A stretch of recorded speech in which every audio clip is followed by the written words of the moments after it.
Halo para penghuni bumi, wifi tetangga masih aman? Atau sudah nggak bisa karena diganti passwordnya? Iya, kasihan. Oke cuy, kali ini saya akan menceritakan alur cerita dari film Hong Kong yang berjudul Dream Home, tahun 2010. Film ini menceritakan tentang seorang wanita yang mempunyai obsesi sangat besar untuk membeli rumah. Dia rela melakukan apapun, bahkan rela melakukan pengecerotan untuk menabung agar bisa mendapatkan rumah impiannya. Oke cuy, kita langsung saja ke ceritanya. Let's go.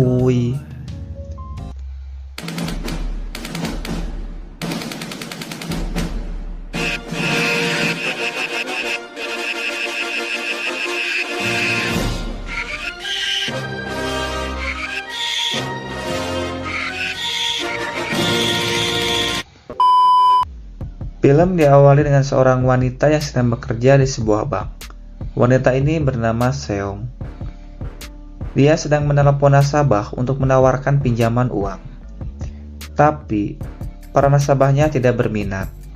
Selain bekerja di bank, dia juga bekerja paruh waktu di sebuah toko tas. Setelah selesai bekerja, dia lalu pergi ke hotel untuk menyewa kamar. Tapi, dia menyewanya hanya untuk 1 jam saja. Sepertinya akan ada bau-bau yang mantul. Ketika di kamar, Seong terlihat sedang menunggu seseorang. Lalu datang seorang pria yang tidak cakep-cakep tapi tidak jelek juga sih. Ya, standar lah. Pria ini adalah Ucing Garong. Tahu lah ya Ucing Garong itu apa.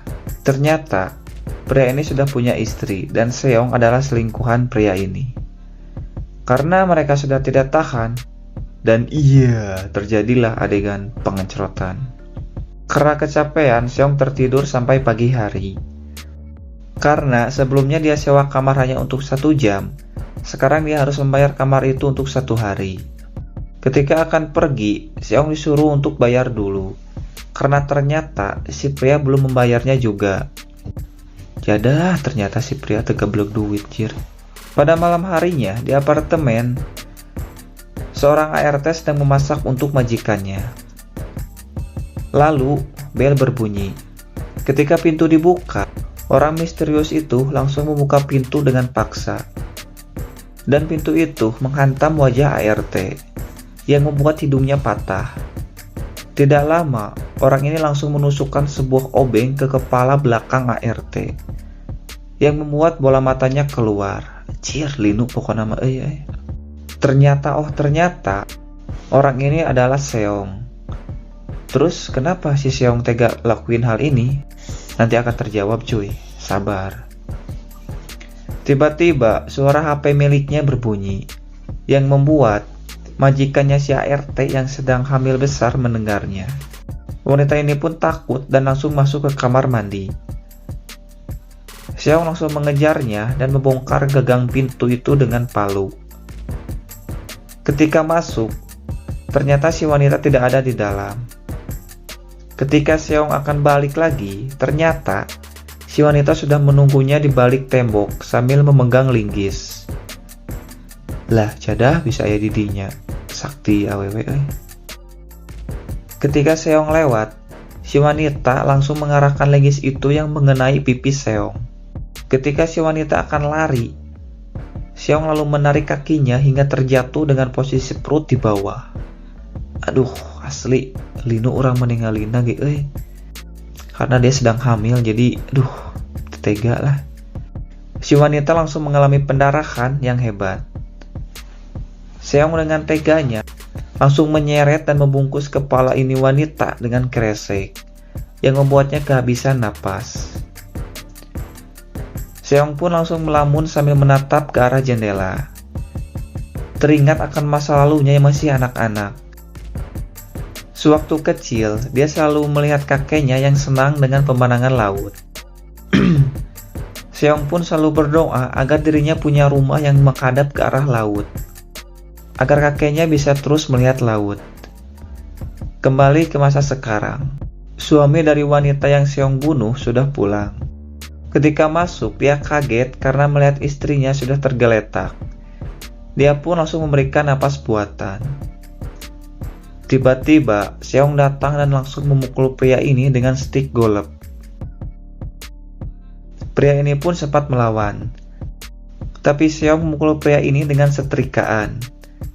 Ketika Seong akan berdiri, si pria langsung mendorong Seong, tapi dia malah terpeleset yang membuat dagunya membentur meja. Sehari sebelumnya, Seong datang ke apartemen ini untuk melihat apartemen yang akan Seong beli. Ketika di lift, terlihat ada ART dan wanita hamil yang Seong bunuh. Ternyata, apartemen wanita ini bersebelahan dengan apartemen yang akan Seong beli. Tapi, karena harga apartemen ini sangatlah mahal, Seong pun meminta jangka waktu untuk mengumpulkan uangnya dulu. Karena dia ingin sekali punya apartemen yang menghadap ke arah laut.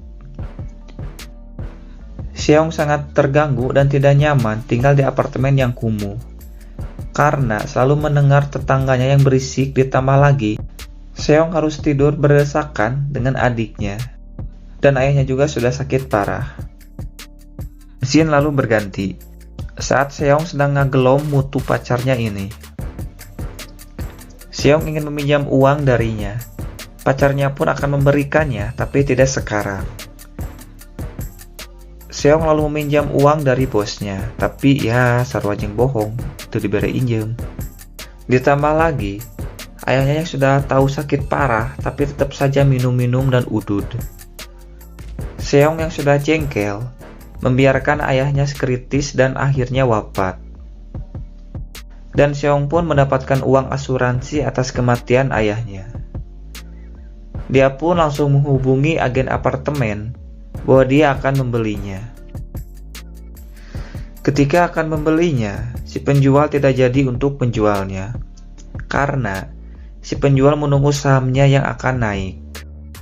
Seong mendengarnya menjadi putus asa dan frustasi. Dan itulah kenapa si Seong datang ke apartemen untuk melakukan hal yang ganas atau brutal, guys. Kembali ke masa sekarang. Seong pun lalu menelpon agen apartemen. Karena kejadian yang ada di apartemen, si penjual pun menjual apartemennya dengan harga yang sangat murah. Seong pun langsung setuju. Tapi Seong malah menawarnya lagi dengan harga yang sangat jadah alias nggak masuk akal. Dan pada malam harinya, Seong pun memutuskan pacarnya. Si pacar pun auto bingung karena dia heran kenapa si Seong memutuskan dirinya. Karena Seong sudah membeli apartemen, jadi buat apa pacaran dengan suami orang? Iya. Di akhir film, Seong yang sudah di apartemennya sambil melihat pemandangan laut yang indah. Dan film pun tamat cuy. Oke, terima kasih. Jangan lupa di subrek. Ciao.